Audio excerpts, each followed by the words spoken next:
Action. Hi guys. Welcome back to Freeze Drying Mama. I hope that actually makes it in the cut for the thumbnail because I'm weird and it's fun. I hope you can hear me. My daughter's like super far away and I'm not sure why. Okay, so what I'm doing today is just a fun reconstitution video of two things we had leftovers of, and we're gonna go for it. I'm just gonna do it. Here we go. I've got Sloppy Joe mix. You could eat it like this. Should I?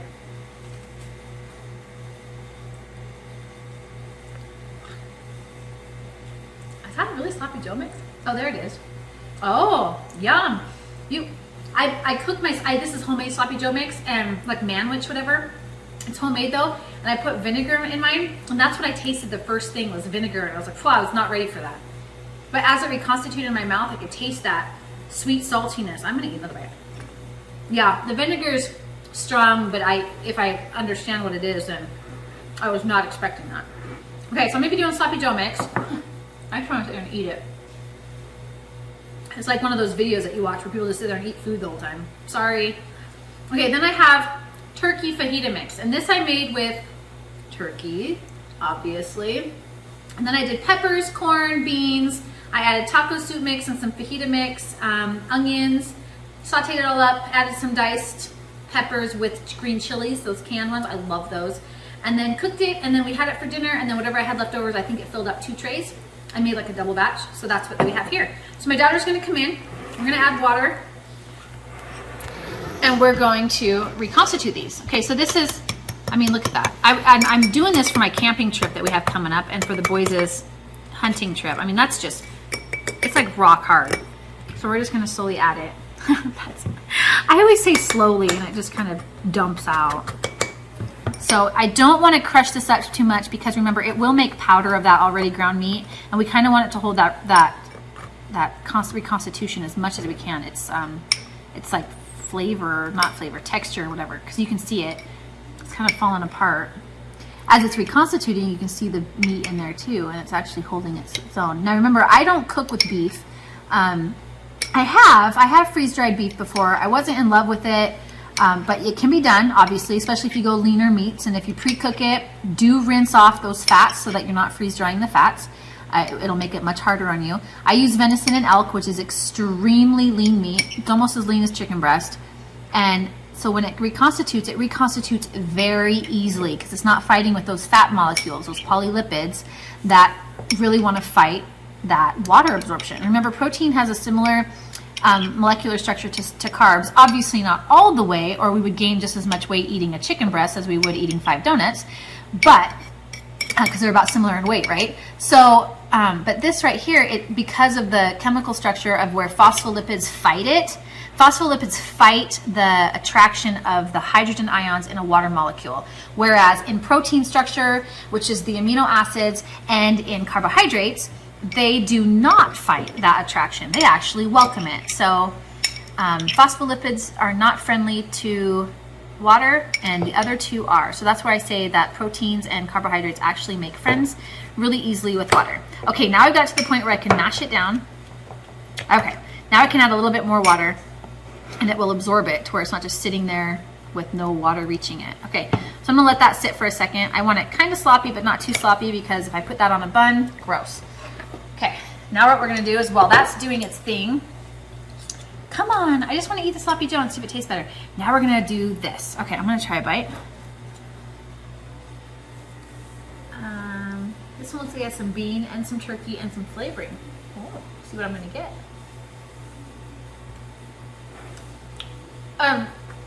This just reminded me of the first time I ever tried chaw or dip, whatever you wanna call it. Chewing tobacco, not the flavor, but the texture. My cousin gave me some, and he was like, okay, so you're gonna put it in your mouth. And he was the boy that went like this, put it into his lower jaw. I can't even do it right. Well, you pull it out and it's all that grainy stuff. Well, I just pulled that up and put that in my mouth, and that was exactly, just the texture just reminded me of that. Gross. But the flavor, and as it reconstituted, yes, spot on. I remember why I wanted to do this video and not do it when my son's here, because he'll want to eat all the soup, but I get to eat this soup, so I'm excited. Okay, so what I'm gonna do now is we're gonna come back down here and we're gonna watch it reconstitute. This is something that I would definitely eat raw.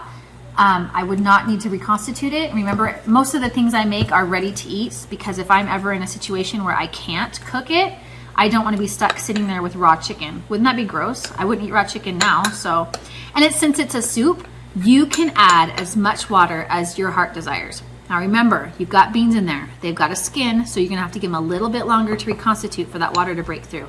So if I was gonna go, you know, if I wanted to eat it right now and I just added some hot water, I'd still give it a minute. You've got corn there, you've got peppers. Just give it a minute to kind of reconstitute. I think that's as thick as I'm gonna go, but you could go thicker if you wanted to. The flavor is very, very rich. I do very, very richly flavored soups, so that if we are in a situation, we can add as much water as we need to and make that soup really, really spread out. So I'm gonna leave that for a second. We're gonna come over, we're gonna check out the sloppy joes. Okay, it's still not completely reconstituted. It's gonna take a little while. So I'm gonna just kind of work it a bit here. You might have the video, I'm gonna speed the video up as I'm trying to work it because it might just need to be more exposed. This would cook a lot better and faster on its own if I put it into a pan with some hot water. That water and the catalyst of the heat would move that around on its own, so I wouldn't have to sit here and cook it or, you know, move it and exaggerate it or whatever that's called. Agitate it, there it is. All right, here we go. I'm gonna try a bite of this. I'm really pleased with the way it looks. It looks exactly like it did when I put it in there. I would probably make it a little bit hotter, but I'm gonna try a bite. I'm kind of nervous because that last vinegar bite was kind of strong. Okay, now I'm a little disappointed. Gross. I mean, yeah, it's okay, but ew. Okay. Here's what I don't like about this. I use venison, as we just talked about. Very, very, very lean meat. Usually I can get rid of the gaminess, and I usually rinse it out. I did not taste any vinegar in this after I reconstituted it. Nothing. I don't love that. I also don't love that I can actually taste the gaminess of the meat. I can't usually taste it when I'm actually cooking. So I'm thinking that the acidity of the tomato products in there might have actually like brought out that gamey flavor, which I don't love. So what this might mean is that for me, any of my sloppy joe mixes that I have going forward will have to stay in like a wafer style, and we'll have to just eat it ready to eat, because that flavor was much better that way than it was in this. I'm gonna try one more bite, but I'm not in love with this. I don't know if I really want to try another bite. I don't know if it's worth it. Okay, I'm gonna try a bite. This might get edited off. I feel like I'm gonna kind of throw up. Yeah. No. Pass. No. Okay. Sloppy joe mix with elk meat. No bueno. Yeah. Okay. I wonder. I'm gonna look up that. I'm betting that the vinegar hangs around until you add back that oxygen, and that would probably take the acidity out of the vinegar. Which is why I don't like doing pickles. Some people love doing pickles because they are like, oh yeah, it's so salty and delicious and whatever, and I don't like that taste in my mouth. Hot water. Oh, this is gonna turn into one of those days, and it's all because of my failed meatloaf. Not meatloaf, sloppy joes. My sloppy joes are usually really good, and I'm really irritated. Okay, we're gonna do the soup now because I need something different in my mouth. I need there's this quote from a movie that my kids always say, I need a turd to wipe that taste out of my mouth. That's about how I feel right now. And it's so sad because, like I said, my sloppy joes are delicious. And now I'm just like, yeah, that was gross. So that's going to be something that I'm going to need to look at is, would it be better for me to do the sauce separate? Is the vinegar what's causing the problem? So I'm going to break that down and maybe put that in the comments or do an updated video with this, because I'm really irritated that didn't work out. Okay, so, but really quick, the meat turned out very well with regards to the texture and the reconstitution. It's just the flavor is really enhanced. And again, I think it's because of the acidity of the tomato sauce. Anyways, okay, so I'm gonna go with the soup here. This has turkey in it. And I do freeze dry like dark meat, the greasier parts of the turkey and stuff, if I do them in soups. I don't usually do that when it's just the turkey meat. Okay. Oh, so much better. I wish I could sing about this one. I would sing a love sonnet. It would star turkey fajita soup with corn and beans. And if you're Weight Watchers, and my mom is Weight Watchers, This is 0 points. Woohoo! Or maybe it's 1 point because there's dark meat in it. I don't know, whatever. You could eat this. You could freeze dry your Weight Watchers meals. Huh. And this is keto. Well, you could make it more keto if you cut out some of the beans. Like there's not a lot of beans in it, but you could cut out and it would work. I mean, this is totally, hardly even 2 tablespoons of corn and beans in this. It's mostly chicken and the spices and the peppers. So you can make it more keto friendly. But this would not kick you out of ketosis if you had like a normal sized bowl of it with sour cream. Woohoo! Who doesn't love sour cream? Okay, I have to have another bite because I still have a memory of the sloppy doughs and it's a really good excuse to eat it. That is phenomenal. I will put that recipe, oh my goodness, in the description because that's good and everybody should get to experience that.